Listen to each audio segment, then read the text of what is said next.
Hello dear students. Last class के अंदर group 2 के ऑक्साइड्स की केमिस्ट्री शुरू की हुई थी हमने। उसमें देखा था कि किस तरह से सभी ग्रुप 2 के member beryllium to barium oxides और परऑक्साइड्स बनाते हैं और बेसिक कैरेक्टर ऑक्साइड्स का डाउनवर्ड मूवमेंट पे बढ़ता है। अगर हम वाटर के अंदर उनको ऐड करते हैं तो वो हाइड्रोक्साइड्स का फॉर्मेशन करते हैं और हाइड्रोक्साइड्स का बेसिक कैरेक्टर भी डाउनवर्ड मूवमेंट पे बढ़ता था। तो ये सब बातें हम लोग लास्ट लेक्चर के अंदर पढ़ के आए हैं। आज जो हम लोग पॉइंट डिस्कस करना चाहते हैं वो बेसिकली हाइड्रोक्साइड, सल्फेट्स, कार्बोनेट्स, परक्लोरेट्स, इन सब को इंक्लूड करता हुआ है, जिसमें 3 चीजें मैंने हाईलाइट कर रखी हैं। हालांकि मुझे लगता है मैं एक ही चीज पे ज्यादा फोकस कर रहा हूँ और वो है solubility in water. So preparation क्या है? Thermal stability and solubility in water. यहाँ पे सल्फेट्स के साथ एक पॉइंट और जोड़ लेता हूं मैं यहाँ, और क्लोरेट्स के बारे में भी हम लोग डिस्कस कर लेंगे। ये परक्लोरेट, सल्फेट्स, कार्बोनेट, हाइड्रोक्साइड्स कैसे बनते हैं इन ब्रीफ बहुत थोड़ा हम इसके बारे में बोलेंगे। थर्मल स्टेबिलिटी के ऊपर कुछ बोलने की जरूरत नहीं है, अलग से आपको थर्मल स्टेबिलिटी का कॉन्सेप्ट बता चुका हूं, तो आप उसको फॉलो करते हुए चेक कर सकते हैं। आयनिक कैरेक्टर या लैटिस एनर्जी क्या देखना है, उसके अकॉर्डिंग आप स्टेबिलिटी ऑफ डिफरेंट स्पेसिस आप यहाँ पे चेक कर सकते हैं। और फाइनली जैसा कि मैं बता रहा हूं आपको, मोस्ट इंपोर्टेंट पॉइंट आज का जो मैं डिस्कस करने वाला हूं वो solubility in water for these compounds होगा, जो 100% आई शुड से 100% आपके क्वेश्चन का एक पार्ट रहेगा क्लास 11th के एग्जाम में भी, और कंपटीशन पॉइंट ऑफ व्यू से भी बहुत इंपॉर्टेंट रहेगा। So let one by one हम लोग स्टडी करते हैं कि ये परक्लोरेट, सल्फेट्स कैसे बनते हैं।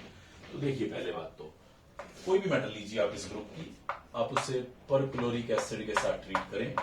HClO4 ये परक्लोरिक एसिड होता है, तो ये आपको परक्लोरेट देता है MClO4 ट्वाइस। ये मेटल परक्लोरेट्स बनेंगे, जैसे बेरिलियम का परक्लोरेट, मैग्नीशियम का परक्लोरेट, कैल्शियम का परक्लोरेट। इस तरह से आप M की जगह अलग अलग मेटल्स डालते जाएं। आप मेटल को सल्फ्यूरिक एसिड के साथ ट्रीट करें। Metal M is for specially I should say any of the element related with this group 2, उसके साथ जब आप रिएक्ट कराएंगे तो ये भी आपको मेटल सल्फेट्स बना के देगा, हाइड्रोजन गैस रिलीज हो जाएगा। आप अगर चाहें तो मेटल के ऑक्साइड भी ले सकते हैं यहाँ दोनों सिचुएशंस के अंदर। तो मैं एक रिएक्शन दिखा रहा हूं, तो वो भी आपको simply metal sulphate plus water देता है। या अगर आप यहाँ पे परक्लोरिक एसिड डालते हैं HClO4, तो मेटल परक्लोरेट्स प्लस वाटर देता। आप इन मेटल ऑक्साइड को कार्बन डाइऑक्साइड के एक्सेस एनवायरनमेंट में अगर ट्रीट करेंगे तो ये आपको मेटल कार्बोनेट्स देता है MCO3। अगर आप इसके ऑक्साइड्स के अंदर, या अगर किसी ने परऑक्साइड बनाया था तो उस परऑक्साइड के अंदर अगर आप वाटर डालते हैं तो ये आपको मेटल हाइड्रोक्साइड्स देते हैं। तो मुझे अलग से कुछ मेंशन करने की जरूरत नहीं है कि किस एलिमेंट के लिए मैं ये बात रख रहा हूं। ग्रुप 2 के सभी मेंबर्स के लिए आप इस तरह से परक्लोरेट्स, सल्फेट्स, कार्बोनेट्स और हाइड्रोक्साइड्स बना के देख सकते हैं। ये सभी में पॉसिबिलिटी है। सबसे पहला ये प्रिपरेशन का काम हो गया। उसके बाद मुझे थर्मल स्टेबिलिटी देखनी है। तो थर्मल स्टेबिलिटी के लिए मैंने आपको एक एस्पेक्ट बताया था आयनिक कंपाउंड्स के अंदर कि अगर सभी मोनोएटॉमिक कैटायन एनायन हो तो आप लैटिस एनर्जी चेकआउट करें। More the lattice energy more will be the thermal stability. और अगर कोई भी एक आयन पॉलीएटॉमिक है तो उस टाइम पे आप आयनिक कैरेक्टर चेक करें। More the ionic character more will be the thermal stability. तो यहां पे ये चारों क्योंकि पॉलीएटॉमिक आयन पोजेस किए हुए हैं, तो डाउनवर्ड मूवमेंट पे क्योंकि आयनिक कैरेक्टर बढ़ता है, मतलब थर्मल स्टेबिलिटी डाउनवर्ड मूवमेंट पे बढ़ती जाएगी सभी केसेस के अंदर। तो मुझे ज्यादा लंबी बात उसके ऊपर नहीं करनी है। हाँ, अगर आप ऑक्साइड्स ले लेते हैं, हाइड्राइड्स ले लेते हैं, तो फिर मुझे लैटिस एनर्जी के पास जाना होगा और फिर डाउनवर्ड मूवमेंट पे थर्मल स्टेबिलिटी घटती जाएगी। तो इस पॉइंट को बहुत अच्छे से अपने दिमाग पे सेटल्ड रखें। मैं आपको आज जो फोकस कराना चाहता हूं वो है सोल्यूबिलिटी इन वाटर, कि इनकी सोल्यूबिलिटी डाउनवर्ड मूवमेंट पे कैसे बदलती है। तो मैं 2 एग्जांपल चूज कर लेता हूं। एक मैं चूज कर लेता हूं हाइड्रोक्साइड्स को और एक मैं चूज कर लेता हूं सल्फेट्स को। जो कहानी सल्फेट्स में है वही कार्बोनेट्स में होनी है, वही परक्लोरेट्स में होनी है। तो मैं यूं भी कह सकता हूं कि मेटल सल्फेट, मेटल परक्लोरेट और मेटल कार्बोनेट्स, इन सब की सोल्यूबिलिटी और इसकी सोल्यूबिलिटी वाटर के अंदर। क्यों मैं इसको डिस्टिंग्विश कर रहा हूं, क्या उसके पीछे वजह है? तो प्लीज रिमेंबर इसकी सोल्यूबिलिटी बढ़ती है, solubility increases on moving downward. मुझे पूरी 11th में इससे इंपॉर्टेंट सवाल नहीं दिखता जो एग्जाम में इतना ज्यादा फ्रिक्वेंटली पूछा जाता हो। सो सोल्यूबिलिटी इंक्रीज होती है ऑन मूविंग डाउनवर्ड, जबकि यहां पे अगर आप देखें तो सोल्यूबिलिटी आपको डिक्रीज होती नजर आएगी on moving downward. Solubility in water की बात कर रहा हूं। सो क्या वजह है उसके पीछे कि दोनों में कुछ डिफरेंट ट्रेंड आ रहा है? क्या उसके पीछे लॉजिक रहेगा और किस तरह से मुझे उसके आंसर को एक्सप्लेन करना है? तो सबसे पहले आप रिकॉल करें, मैंने आपको जब सोल्यूबिलिटी का बेसिक कॉन्सेप्ट थर्मल स्टेबिलिटी के साथ समझाया था तो मैंने कहा था कि दो चीजें हैं जिसपे सोल्यूबिलिटी डिपेंड करती है, जिसमें एक था लैटिस एनर्जी, सी हियर। ये मेरे पास कोई भी एक कैटायन और एनायन है, ए बी, लैटिस। मोनोवेलेंट हो डाइवेलेंट हो उससे कोई फर्क नहीं पड़ रहा, कहानी सेम रहेगी, बस आयनिक कंपाउंड्स है। अब मैं इसको डिसोल्व करना चाहता हूं पानी में। तो दो बातें हैं, पहला काम मुझे इन आयंस को तोड़ना है, उसके लिए मुझे लैटिस एनर्जी लगानी पड़ती है।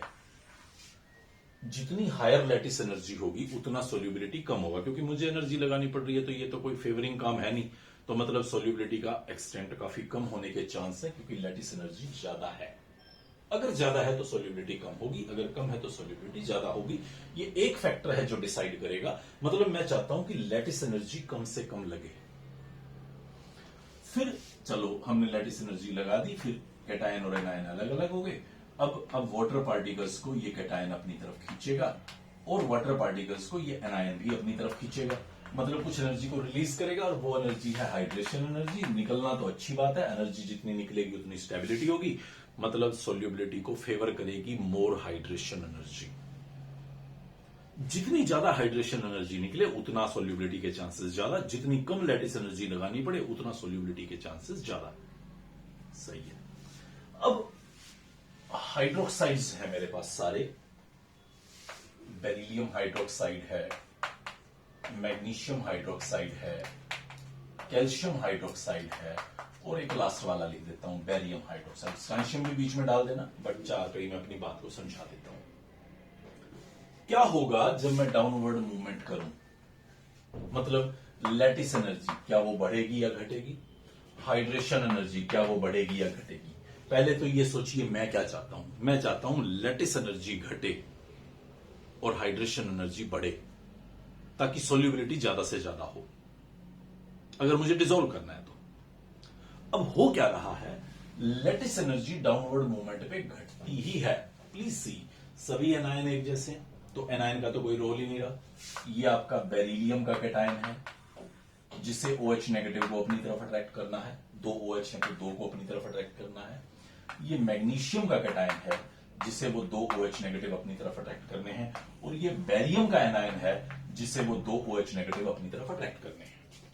तो कौन सा कैटायन ज्यादा पावरफुली OH नेगेटिव को अपनी तरफ अट्रैक्ट कर पाएगा? तो जितना छोटा कैटायन होगा, जितना चार्ज कंसंट्रेशन हाई होगा, उतना OH नेगेटिव को ज्यादा स्ट्रांगली अट्रैक्ट कर रहा होगा, मतलब लैटिस एनर्जी ज्यादा होगी। या मैं बोलूं कि इसको तोड़ने के लिए मुझे ज्यादा एनर्जी लगानी पड़ेगी, तो लैटिस एनर्जी बेरिलियम हाइड्रोक्साइड की मैक्सिमम है, इसकी कम, इसकी और कम, और नीचे जैसे जैसे मूव करता जा रहा हूं वैसे वैसे लैटिस एनर्जी घटती जा रही है। मेरे लिए बहुत बढ़िया बात है, क्योंकि लैटिस एनर्जी का घटना मैं चाहता था, ये सोल्यूबिलिटी में असिस्ट करेगी। And what about hydration energy? OH negative तो सभी में एक जैसा है, तो हाइड्रेशन एनर्जी में OH का तो कोई खास डिफरेंस आना नहीं है। सिर्फ ये कैटायन बेरिलियम ये कितना पावरफुली, कितना ज्यादा वाटर को अपनी तरफ अट्रैक्ट करता है। तो डेफिनेटली ये बहुत ज्यादा अपनी तरफ अट्रैक्ट करेगा, क्योंकि पॉजिटिव चार्ज और कंसंट्रेटेड बहुत ज्यादा छोटे से एरिया पे फैला हुआ, तो रिजल्टिंग वाटर पार्टिकल्स बहुत ज्यादा अट्रैक्टेड होंगे, रिजल्टिंग हाइड्रेशन एनर्जी का रिलीज काफी ज्यादा होगा। और जैसे जैसे ये साइज बड़ा होता जा रहा है, वाटर को अट्रैक्ट करने का टेंडेंसी डिक्रीज होता जा रहा है, मींस जो निकलने वाली हाइड्रेशन एनर्जी घटती जा रही है, और ये मुझे पसंद नहीं आया, क्योंकि डाउनवर्ड मूवमेंट पे अगर हाइड्रेशन एनर्जी घटेगी तो फिर सोल्यूबिलिटी कम होती जाएगी। लैटिस एनर्जी नीचे जाते हुए घटती है, हाइड्रेशन एनर्जी भी नीचे जाते हुए घटती है। लैटिस एनर्जी का घटना सोल्यूबिलिटी को फेवर करता है, बट हाइड्रेशन एनर्जी का घटना सोल्यूबिलिटी को डिसफेवर करता है। तो फाइनली दोनों मिलके क्या रिजल्ट निकालेंगे ये मैं कुछ कह नहीं सकता कि वो क्या रिजल्ट निकालेंगे। मुझे तो ओवरऑल देखना होगा कि ओवरऑल इन दोनों सिस्टम्स में मींस एक एनर्जी मुझे लगानी पड़ी, एक निकली, फाइनली निकली की लगानी पड़ी। अगर तो मुझे लगानी पड़ी तो फिर सॉल्युबिलिटी कम हो जाएगी, जितनी ज्यादा लगानी पड़ेगी उतनी सॉल्युबिलिटी कम होगी। और अगर निकली तो बहुत अच्छी बात है, सॉल्युबिलिटी हाई होगी, जितनी ज्यादा निकलेगी उतनी सॉल्युबिलिटी हाई होगी।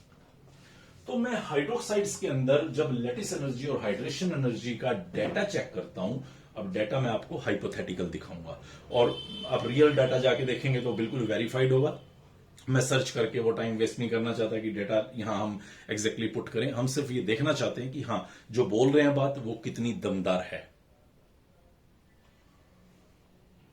इस हाइपोथेटिकल डेटा को देखें, यहां लैटिस एनर्जी लगातार घट रही है, हाइड्रेशन एनर्जी भी लगातार घट रही है, तो बात सही है।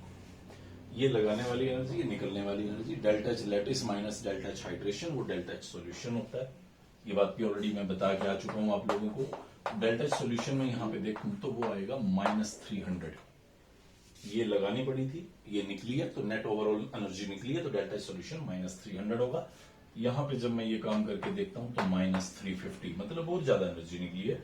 यहां पे अगर मैं देखूं तो ये 390 किलो जूल एनर्जी निकल रहा है, फिर बहुत ज्यादा एनर्जी निकल रही है। और यहां पे मैं अगर देखूं तो 420 किलो जूल एनर्जी निकली है, मतलब बहुत ही ज्यादा एनर्जी निकली है।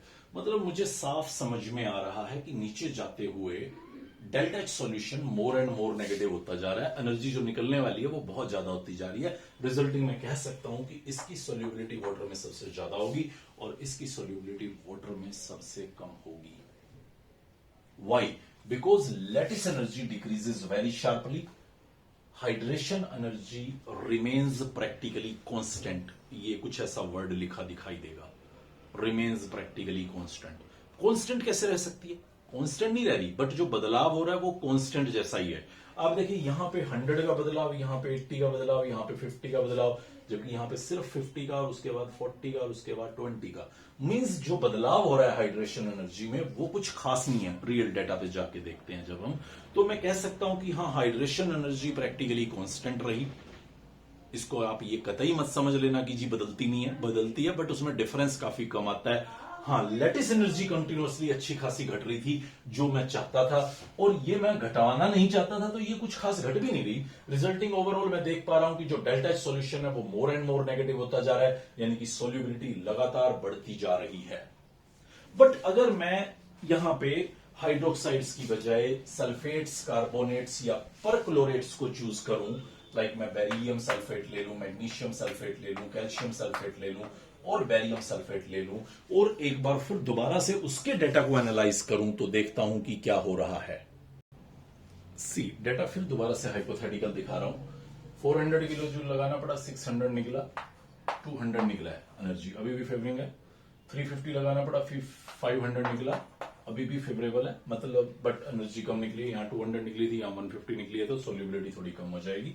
यहाँ पे सिर्फ 100 निकला है, तो हाँ सोल्यूबिलिटी फिर थोड़ी कम हो जाएगी। और यहाँ पे तो रादर मैं क्या देख रहा हूँ, लगानी 310 पड़ी है और ये 300 निकली है, तो मतलब +10 लगानी पड़ी है, मतलब अब यहाँ पे सोल्यूबिलिटी काफी कम हो जाएगी। या मैं कह सकता हूँ कि हाँ सोल्यूबिलिटी घट गई है, अभी वो सोल्यूबल हो ही नहीं पाएगा, अब वो इनसोल्यूबल हो जाएगा। डेटा तो हाइपोथेटिकल है, बट अगर मैं रियल का डाटा पिक करूं तो मैं ऐसा ही ट्रेंड पाता हूं। और इसलिए मुझे कहना पड़ता है कि सल्फेट्स, कार्बोनेट्स, परक्लोरेट्स की सोल्यूबिलिटी डाउनवर्ड मूवमेंट पे वाटर में डिक्रीज होती है, बट हाइड्रोक्साइड्स की इंक्रीज होती है। क्या डेटा रट्टा मारना है? बिल्कुल नहीं। क्या क्वेश्चन रट्टा मारना है? बिल्कुल यस, आपको ये ध्यान रखना ही होगा। हाँ आप सोच सकते हैं कि सर ऐसा क्या हो गया कि यहां पे तो आपका जो लैटिस एनर्जी का डिक्रीज है वो लगभग कांस्टेंट है। मतलब आप कह सकते हैं, कोई आपसे पूछ रहा है सिंपल वर्ड्स में कि वाई सल्फेट्स की सोल्यूबिलिटी डाउनवर्ड मूवमेंट पे डिक्रीज होती है, तो आप कह सकते हैं कि वहां पे हाइड्रेशन एनर्जी का जो डिक्रीज है वो ज्यादा अच्छा नहीं था। लैटिस एनर्जी का डिक्रीज वहां पे लैटिस एनर्जी का डिक्रीज ज्यादा अच्छा नहीं था और हाइड्रेशन एनर्जी का डिक्रीज काफी डोमिनेंट था, और हाइड्रेशन एनर्जी का डिक्रीज फेवरिंग नहीं था सोल्यूबिलिटी के लिए, जिसकी वजह से डाउनवर्ड मूवमेंट पे सोल्यूबिलिटी डिक्रीज होती गई। वहीं हाइड्रोक्साइड्स में लैटिस एनर्जी का डिक्रीज डोमिनेंट था और हाइड्रेशन एनर्जी लगभग कांस्टेंट रह रही थी, जिसकी वजह से उसकी सोल्यूबिलिटी लगातार बढ़ती गई। क्योंकि लैटिस एनर्जी का घटना फायदेमंद है, हाइड्रेशन एनर्जी का घटना फायदेमंद नहीं है। और यहां हाइड्रेशन एनर्जी बहुत शार्पली डिक्रीज हो रही है, जिसकी वजह से सोल्युबिलिटी घट रही है। हम ये सोच सकते हैं फिर दोबारा कि ऐसा क्या डिफरेंस आया है यहां, कि यहां लैटिस एनर्जी ने कुछ अलग चेंज शो किया, मतलब लैटिस एनर्जी लगभग कांस्टेंट होगी, जबकि वहां पे तो लैटिस एनर्जी अच्छी खासी घट रही थी। तो मैं एक बड़े सिंपल से तरीके से आपको ये बात बताता हूं। सी हियर, ये हमारा बेरिलियम आयन है, छोटा सा बेरिलियम आयन है, और ये हमारा परक्लोरेट या सल्फेट जो काफी बड़ा आयन है, दोनों के बीच में अट्रैक्शन है। अब मैंने कैटायन बना के बेरिलियम की बजाय मैग्नीशियम ले लिया, ये तो वही पहाड़ जैसा। यहां पे मैंने मैग्नीशियम की बजाय कैल्शियम थोड़ा सा बड़ा ले लिया, ये तो वही पहाड़ जैसा। मतलब एनायन तो सदा ही बहुत बड़ा रहा, और जब एनायन बहुत बड़ा है तो कैटायन का साइज जो बढ़ रहा है वो उसके आगे कुछ खास है नहीं। रिजल्टिंग जो बॉन्ड की स्ट्रेंथ है, वो बॉन्ड की स्ट्रेंथ में कोई बहुत ज्यादा आमूलचूल परिवर्तन नहीं हो पा रहा। मींस बॉन्ड वीक जैसा स्टार्टिंग पे था या स्ट्रॉन्ग जैसा स्टार्टिंग था, लास्ट तक कुछ कुछ वैसा ही बना रहता है, क्योंकि एक एनायन बहुत ही बड़ा है। हाइड्रोक्साइड्स के केस में ऐसा नहीं है, हाइड्रोक्साइड एक छोटे साइज का आयन है, तो कैटायन का जो साइज बढ़ता है डाउनवर्ड मूवमेंट पे वो डोमिनेंस दिखाता है। बट यहां पे एनायन ऑलरेडी एक बड़ी फुटबॉल ले ली है, और उसके सामने टेनिस की बॉल एंड देन थोड़ी और बड़ी बॉल और देन थोड़ी और बड़ी बॉल ला रहा हूं, तो उस कैटायन एनायन के अट्रैक्शन पे कोई बहुत ज्यादा फर्क नहीं पड़ता। रिजल्टिंग लैटिस एनर्जी में डिक्रीज बड़ा नॉमिनल सा ऑब्जर्व करता हूं मैं, और रिजल्ट आपके सामने है, क्योंकि लैटिस एनर्जी में जो डिक्रीज था वो नॉमिनल हो गया। हाइड्रेशन एनर्जी का डिक्रीज इन कैटायंस की वजह से जो होना था वो वैसा ही स्ट्रेंथन रहा, resulting delta H solution less and less negative होते एट द बॉटम मुझे पॉजिटिव होती नजर आई, जिसकी वजह से मुझे फिर बोलना पड़ा कि हाँ सोल्युबिलिटी डाउनवर्ड मूवमेंट पे लगातार घटती जाएगी इन केस ऑफ अगर एनायन लार्जर है तो। बट अगर एनायन स्मॉलर है तो उस केस में, हालांकि मैं फिर भी कंफर्मली कभी ऐसा नहीं बोल सकता। अगर आप मुझसे ग्रुप 1 के नाइट्रेट्स के बारे में, बाइकार्बोनेट्स के बारे में, सब की सोल्युबिलिटी के ऊपर जाएं और आप कहें कि क्या हमें यही ट्रेंड फॉलो करना होगा सर, तो मैं कुछ पक्का नहीं कह सकता कि हाँ यही फॉलोड हो रहा होगा। हाँ, क्योंकि क्वेश्चन सिर्फ इन्हीं तीन को लेके पूछा जाता है, तो मैं जनरली ये बात रिकॉर्ड रखता हूं। अदरवाइज हमें डाटा सर्च करके क्रैम ही करना पड़ेगा कि सोल्युबिलिटी डाउनवर्ड मूवमेंट पे फिर बढ़ रही है या घट रही है। तो इस पॉइंट को बहुत अच्छे से समझिएगा। आई थिंक ग्रुप 2 का एज वेल एज आपके एस ब्लॉक एलिमेंट का ये सबसे इंपॉर्टेंट सवाल हो सकता है। ग्रुप 2 के कंपाउंड्स जब हेलोजन्स के साथ, अमोनिया के साथ, नाइट्रिक एसिड के साथ और एक और ले लेता हूं हाइड्राइड्स के साथ रिएक्शन करेंगे तो क्या होगा। हाइड्राइड के साथ नहीं था, अगर हाइड्रोजन के साथ लिख देता हूं तो क्या होगा। सी, कोई भी मेटल लें और कोई भी हेलोजन ले लीजिए, फ्लोरीन, क्लोरीन, ब्रोमीन, आयोडीन, सभी के साथ रिएक्शन करके MX2 टाइप के हैलाइड्स बनाते हैं। बेरिलियम के हैलाइड को लेके आप फोकस करें बस, बाकी बन रहे हैं MgCl2, CaCl2 सब बन रहे हैं, सब आयनिक कंपाउंड है, क्योंकि आयनिक कंपाउंड बनाने का इनका करेक्टर होता है। बट बेरिलियम का क्लोराइड प्रीडोमिनेटिंगली कोवेलेंट कंपाउंड होता है, जस्ट बिकॉज जब उसका स्ट्रक्चर मैं देखता हूं तो वो मुझे लीनियर स्ट्रक्चर नजर आता है विद 180 डिग्री एंगल, क्योंकि एक डायरेक्शनल कैरेक्टर है बॉन्ड का, तो मुझे कहना पड़ता है कि हाँ बेरिलियम क्लोराइड जो है वो कोवेलेंट कैरेक्टर का। बट बाकी सभी में किसी में ऐसा कुछ नहीं नजर आता, तो मैं बोल सकता हूं कि MgCl2 है चाहे CaCl2 है, वो सभी आयनिक कंपाउंड्स की कैटेगरी में आते हैं। बेरिलियम क्लोराइड क्योंकि एक इलेक्ट्रॉन डेफिशिएंट बॉडी है, आप यहाँ पे देख सकते हैं उसने कोवेलेंट बॉन्ड बनाया और वैकेंट ऑर्बिटल्स प्रेजेंट हैं, तो ऑक्टेट पूरा नहीं हुआ है, स्टिल वो एग्जिस्ट कर रहा है, तो वो जनरली अपने कंपाउंड्स को डाइमराइज या पॉलीमराइज्ड फॉर्म में रखता है। जैसे मैं जनरली देखता हूं वो एक डाइमर बनाए हुए होता है कुछ इस तरह का। डाइमर मीन्स दो bodies merged, di for two, mer for merged, ये दो बेरिलियम क्लोराइड हैं, तो ये यहाँ पे कुछ इस तरह से डाइमर की फॉर्म में एग्जिस्ट करता हुआ आपको बेरिलियम क्लोराइड नजर आता है। किस तरह से बॉन्ड बनता है हम लोग लेटर पॉइंट्स में इसी इनऑर्गेनिक केमिस्ट्री में नेक्स्ट चैप्टर के अंदर समझेंगे। तो ये डाइमर बनाया होता है, and some time we will observe कि अगर मैं सॉलिड फॉर्म उसका देखूं तो वहां पे वो कुछ इस तरह से पॉलीमेरिक चेन बनाए हुए भी एग्जिस्ट करते हैं, लाइक दिस, इस तरह से वो लंबी चेन बनाए हुए पॉलीमेरिक फॉर्म में भी एग्जिस्ट करता है बेरिलियम का क्लोराइड। नेक्स्ट पॉइंट देखिए, अमोनिया लिक्विड, तो ये बिल्कुल वही ग्रुप 1 वाली स्टोरी है। वहां पे आप याद करें मैं बोलता था एल्कली मेटल्स के अंदर जब लिक्विड अमोनिया डाला जाता है तो ब्लूइश कलर का सॉल्यूशन देता है। अमोनिएटेड इलेक्ट्रॉन के एक्साइटेशन और रिलैक्सेशन की वजह से ये ब्लूइश कलर आता है, तो वो ग्रुप 2 के मेंबर्स भी सिमिलरली ऐसे ही, जैसे मैं कोई भी मेटल लूं और उसको अमोनिया लिक्विड दूं, ये बहुत इंपॉर्टेंट क्वेश्चन रहता है, आप इसलिए अच्छे से याद रखिएगा। ये आयोनाइज्ड हो गया है और इस इलेक्ट्रॉन्स के चारों तरफ अमोनिया के मॉलिक्यूल सराउंडेड हैं, इसी को बोल रहा हूं अमोनिएटेड इलेक्ट्रॉन। यही अमोनिएटेड इलेक्ट्रॉन उसके ब्लूइश कलर के लिए रेस्पॉन्सिबल होता है। किसी भी इस एल्कली मेटल्स में HNO3 में अगर डालता हूं तो ये मेटल नाइट्रेट बनाता है। ये सभी मेटल नाइट्रेट्स बनाने के लिए जाने जाते हैं। हीट किए जाने पे ये सभी नाइट्रेट्स मेटल ऑक्साइड और नाइट्रोजन डाइऑक्साइड में कन्वर्ट हो जाएंगे।